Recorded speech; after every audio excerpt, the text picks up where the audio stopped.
आंदोलन चला हो गया जहां पर इस प्रकार की घटनाएं होती होगी। संविधान बना, संविधान बनने के बाद में पढ़ाई वगैरह शुरू हुई, एजुकेशन आई तो उन गांवों में जिनमें कभी ये घटनाएं होती थी वो सारे इतने पढ़े कि पूरे गांव ही आईएएस है। कि जो गांव कभी इन चीजों के लिए फेमस थे अब वो इस चीज के लिए फेमस है कि शादी ब्याह में कितनी लाल बत्तियां आती है, कितने कलेक्टर आएंगे, देश के अलग अलग कोणों में आईएएस, आईपीएस, आईआरएस लगे हुए खूब ही। एजुकेशन कैसे किसी समाज को पूरी तरीके से रिफॉर्म कर सकती है उसका बेहतरीन एग्जाम्पल ये आसपास के गाँव। वरना कोई टाइम में तो बड़ी धाक थी।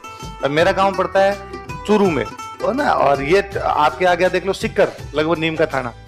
तो अभी मेरे गाँव मेरे किससे सुने हुए, दादाजी से सुने हुए कि भाई नीम का थाना साइड वाले जो मीणा आते इधर से और धाड़े मार के जाते।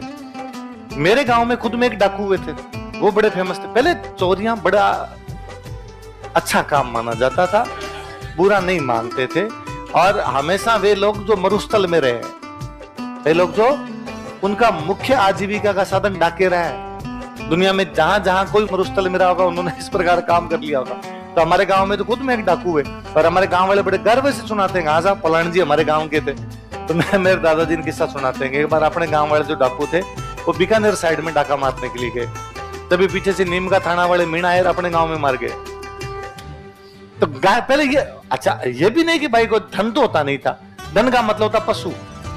धन का मतलब क्या था, गाय ले जाते, बकरियां ले जाते, भेड़े ले जाते, यही हुआ करता था।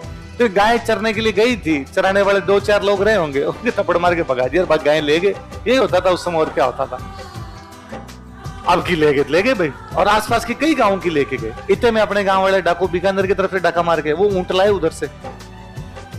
तो आए तो गांव वालों ने बताया कि अरे भाई साहब यार आप तो उधर घूम रहे थे ऊंट के चक्कर में, तो गाय चली गई, टापर बिना दूध के बैठे हैं, तो कौन ले गया आगे साहब, वो फलाने ले गए। तो क्या अपने गांव वाले डाकू गए और उनसे बात की, अपने गाय वापस लेके आ गए। और फिर बड़े प्राउडली बताते हैं केवल अपने गांव की वापस आई थी, बाकी और किसी गांव की वापस आई नहीं थी। ना अपने स्टाफ था भाई, सेम काम कर रहे थे ना अपने, तो अपना भी ये काम था और उनका ये काम था। तो अपने बार उनका भाई एक घर तो